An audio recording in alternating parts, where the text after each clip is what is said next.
राजेश अपनी भाभी नीलम का लाडला था। नीलम भी राजेश को अपनी बेटी की तरह प्यार करती थी। राजेश, लखनऊ वाले मामा जी ने तुम्हारे लिए एक बहुत अच्छा रिश्ता बताया है। लड़की बहुत अच्छी है, अब तुम शादी कर लो। अरे नहीं भाभी, शादी तो बर्बादी है। भला तुम्हारे हाथों के खाने में जो स्वाद है वो किसी और के हाथों में कहाँ। मुझे अभी शादी नहीं करनी भाभी। राजेश की ना नुकुर करने के बावजूद घर वाले उसकी शादी करवा देते हैं, लेकिन फिर भी राजेश अपनी भाभी का पल्लू नहीं छोड़ता। वो अपनी पत्नी को बिल्कुल तवज्जो नहीं देता था। उसके लिए उसकी पत्नी सुधा का होना ना होना बराबर था। अरे राजेश, तुम अकेले बाहर जा रहे हो, सुधा को भी लेते जाओ। अरे क्या भाभी, हफ्ते में एक दिन तो छुट्टी मिलती है और आप वो भी खराब करना चाहती हैं। सुधा बाहर जाके क्या करेगी, वो घर में ही ठीक है। वैसे मुझे देर हो रही है भाभी, चलता हूँ मैं।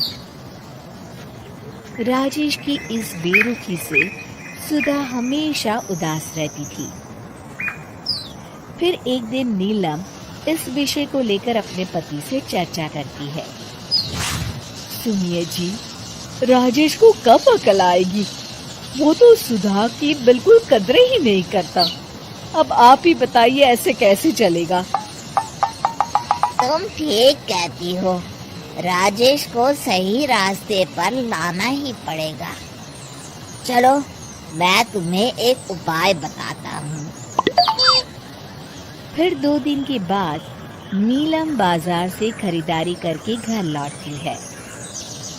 ये लीजिए माँ जी, मैं आपके लिए नई साड़ी लेकर आई हूँ। बबलू, ये तुम्हारे लिए। नीलम सबके लिए कुछ न कुछ लेकर आती है। भाभी, आप मेरे लिए कुछ नहीं लेकर आई क्या? अरे राजेश, तुम क्या समझते हो? मैंने कोई बैंक खोल रखा है या फिर घर के आंगन में पैसों का पेड़ लगा रखा है? तुम हर बात के लिए मुझसे उम्मीद क्यों रखते हो? अब बड़े हो गए हो, अच्छा कमाते हो। क्या भाभी, मैं तो बस। अरे बस भी करो। तुम्हारी ये बच्चे जैसी नासमझ बातें सुनने के लिए मेरे पास बिल्कुल वक्त नहीं है। नीलम राजेश को झिड़ककर वहां से चली जाती है। राजेश अचानक अपनी भाभी का ये रूप देख असमंजस में पड़ जाता है। फिर एक दिन नीलम रसोई घर में खाना बना रही होती है कि तभी राजेश वहां आता है। भाभी, आज मैंने अपने बॉस से वादा किया है कि उनके लिए आपके हाथों का बना गाजर का हलवा लेकर आऊंगा। आपके हाथ से बने गाजर के हलवे में तो जादू है, जादू। मेरे बॉस तारीफ करते नहीं थकते। प्लीज अब जल्दी से बना दीजिए ना भाभी। नीलम राजेश के ऊपर भड़क जाती है। तुम्हारा दिमाग खराब है क्या? आखिर तुम मुझे समझते क्या हो? इस घर की नौकरानी? जब देखो तब फरमाइश करते रहते हो, भाभी ये बना दो, भाभी वो बना दो। अरे तुम्हारी पत्नी सुधा भी तो इस घर में रहती है, तुम उससे कुछ क्यों नहीं कहते? भाभी, आप इस तरह की बातें क्यों कर रही हैं? अरे बस भी करो राजेश, मेरा दिमाग और मत खराब करो, जाओ यहाँ से। अपनी भाभी का इस तरह बेरुखी भरा बर्ताव देख राजेश को बड़ा बुरा लगता है और वो उदास होकर अपने कमरे में बैठ जाता है। तभी उसकी पत्नी सुधा वहां आती है। क्या हुआ जी, आप इस तरह उदास क्यों बैठे हैं? राजेश अपनी पत्नी को सारी बात बताता है। राजेश की बात सुनकर सुधा मुस्कुराती कहती है, बस इतनी सी बात, चलिए जी मैं आपके बॉस के लिए गाजर का हलवा बना देती हूँ। अरे छोड़ो, तुमसे नहीं हो पाएगा, रहने दो। आप तो बस देखते जाइए जी, अभी आती हूँ मैं। थोड़ी देर के बाद सुधा हलवा बना के राजेश को देती है। फिर राजेश अपने ऑफिस चला जाता है। शाम को जब राजेश घर आता है तो खुशी के मारे अपनी पत्नी सुधा को गले लगा लेता है। अरे वाह सुधा, तुमने तो कमाल कर दिया। सच में क्या स्वादिष्ट हलवा था। मेरे बॉस बहुत तारीफ कर रहे थे और इस हफ्ते घर आ रहे हैं तुम्हारे हाथों का खाना खाने। और इतना ही नहीं, उन्होंने मेरा प्रमोशन भी कर दिया है। सच? हाँ, मुझे माफ कर दो सुधा, आज तक मैं तुमसे गैरों की तरह पेश आता रहा। अरे ये कैसी बातें कर रहे हैं जी, मैं तो आपकी पत्नी हूँ। धीरे धीरे राजेश अपनी पत्नी के साथ पूरी तरह घुल मिल जाता है और अपना ज्यादातर समय सुधा के साथ बिताने लगता है और उसकी हर छोटी मोटी जरूरतों का ख्याल भी रखता है। ये देख राजेश के भैया और भाभी बहुत खुश होते हैं। फिर एक दिन राजेश और सुधा बाहर से घूम कर आते हैं। राजेश, सुधा के प्रति तुम अपनी जिम्मेदारी समझो, इसीलिए मैंने तुम्हारे साथ ऐसा बर्ताव किया था। अगर तुम्हें मेरी किसी बात का बुरा लगा हो तो मुझे माफ कर देना। अरे अरे भाभी, ये क्या कह रही हैं? मैं जानता हूँ आप तो मेरे लिए हमेशा अच्छा ही सोचोगी। आखिर आप वर्ल्ड की बेस्ट भाभी जो है।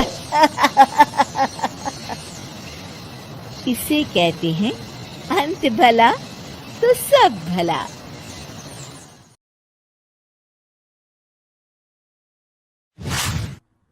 पोपटलाल पूरे दिल्ली शहर में बड़ी बड़ी डींगे मारने के लिए प्रसिद्ध था। साथ ही वो अव्वल दर्जे का पेटू भी था। उसकी इस आदत के चलते कोई भी आदमी उसे अपने घर भोज पर नहीं बुलाता था। फिर एक दिन पोपटलाल अपनी बहन के घर जाता है जो दूसरे शहर में रहती थी। अरे पोपटलाल, बड़े दिनों के बाद तुझे मेरी याद आई। माय डियर बहना, तू तो जानती है मैं अपने कारोबार में कितना व्यस्त रहता हूँ। हाँ, तेरी बात भी सही है। अब आया है तो कुछ दिन ठहर के जाना। अरे दीदी, ये भी कोई कहने की बात है। श्यामा देवी पोपटलाल को रहने के लिए एक कमरा दे देती है। अगली सुबह पोपटलाल जोर जोर से गरारे करना शुरू कर देता है। नकुल की पत्नी नींद से जाग जाती है और घबराकर अपने पति नकुल को जगाती है। अरे उठिए, लगता है हमारे घर में कोई जानवर घुस आया है। कैसी अजीब अजीब आवाजें निकाल रहा है, मुझे तो बड़ा डर लग रहा है। अरे कोई जानवर नहीं है भाग्यवान, पोपटलाल मामा जी हैं, अपना गला साफ कर रहे हैं। इतनी सुबह सुबह? अभी तो सिर्फ 4 बजे हैं। मामा जी इसी तरह से जल्दी उठ जाते हैं। अच्छा, ठीक है। नकुल की पत्नी जैसे ही सोने लगती है और जल्दी नाश्ता भी करते हैं। क्या मतलब? मुझे अभी उठ के उनके लिए चाय नाश्ता बनाना पड़ेगा? हाँ। अरे मर गई रे, अब मेरा क्या होगा? फिर थोड़ी देर के बाद नकुल की पत्नी मामा जी के लिए चाय नाश्ता बनाने में जुट जाती है। अरे भाई वाह, बड़ी अच्छी खुशबू आ रही है। बहू, जो भी बना रही हो फटाफट ले आओ। जोरों की भूख लगी है। हाँ मामा जी, अभी लाती हूँ। देखते ही देखते पोपटलाल सारा नाश्ता चट कर जाता है। बहू, कल से पराठे में देसी घी ज्यादा डालना, आज कुछ मजा नहीं आया। हे भगवान, इसका नाम तो पेटू लाल होना चाहिए था। पूरे 10 लोगों का नाश्ता अकेले हजम करने के बाद भी इन्हें मजा नहीं आया।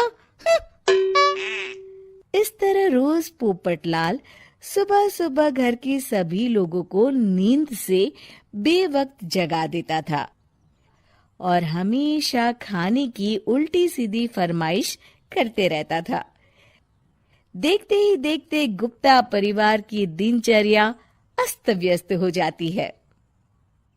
अरे भाई, खाने का असली मजा तो इस घर में है। अरे माँ, ये पोपटलाल मामा यहाँ और कितने दिन रुकेंगे? ये अकेले इतना खाना खा जाते हैं कि आज राशन वाला मुझसे पूछ रहा था कि अरे भाई, क्या आप लोगों ने घर में हाथी पाल लिया है? अरे बेटा, अब घर के मेहमान को कोई सीधे मुंह कैसे निकाल सकता है? माँ जी, अब बर्दाश्त की इंतहा हो गई है। मैं अकेले इतना काम नहीं कर सकती। आखिर मैं भी इंसान हूँ। मैं कल ही अपने मायके चली जाऊंगी। अरे भाग्यवान, हम सबको मुसीबत में अकेला छोड़कर तुम कहाँ जा रही हो? जरा सब्र करो, मैं कुछ सोचता हूँ। अगले दिन एक डॉक्टर साहब उस घर में आते हैं। अरे नकुल बेटा, ये डॉक्टर यहाँ क्यों आया है? अरे मामा जी, माँ की तबीयत बहुत खराब है। तबीयत तो खराब होगी ही, तुम लोग उल्टा सीधा खाना जो खाते रहते हो। देखो नकुल, मैं तुम्हारा फैमिली डॉक्टर हूं, इसलिए आज से मैं जो कहूंगा तुम सबको वही खाना रोज खाना पड़ेगा। आजकल कितनी बीमारियां फैल रही हैं, पता भी है तुम्हें? आज से तुम सब सिर्फ सलाद और करेले का जूस पियोगे, समझे? डॉक्टर अंकल, आप ठीक कहते हैं। पोपटलाल घबरा के, अरे क्या खाक ठीक है भांजे? ये डॉक्टर सीधे सीधे हमें घास फूस खाने के लिए कह रहा है। अरे मैं कहता हूँ, भगा इस डॉक्टर के बच्चे को यहाँ से। अरे मामा जी, डॉक्टर साहब ठीक ही तो कह रहे हैं। इसी बहाने आपका इतना बड़ा पेट जो बाहर निकला हुआ है वो अंदर हो जाएगा। इस तरह गुप्ता परिवार रोज खाने में सिर्फ सलाद खाना शुरू कर देता है। बेचारे पोपटलाल का बुरा हाल हो जाता है। ये लीजिए मामा जी, ताजा ताजा करेले का जूस। अरे नहीं नहीं बहू, मैं मरने से पहले मरना नहीं चाहता। मुझे तुम लोग माफ करो। यह भेड़ बकरी वाली जिंदगी तुम लोगों को मुबारक हो। मैं तो चला यहाँ से। पोपटलाल अगले दिन ही घर छोड़कर चला जाता है। क्यों बेटा नकुल, मेरी अदाकारी कैसी थी? मजा आ गया डॉक्टर। आपने तो बॉलीवुड के कलाकारों को भी मात कर दिया। आपको तो ऑस्कर मिलना चाहिए। बेटा, ये थोड़ा ज्यादा हो गया।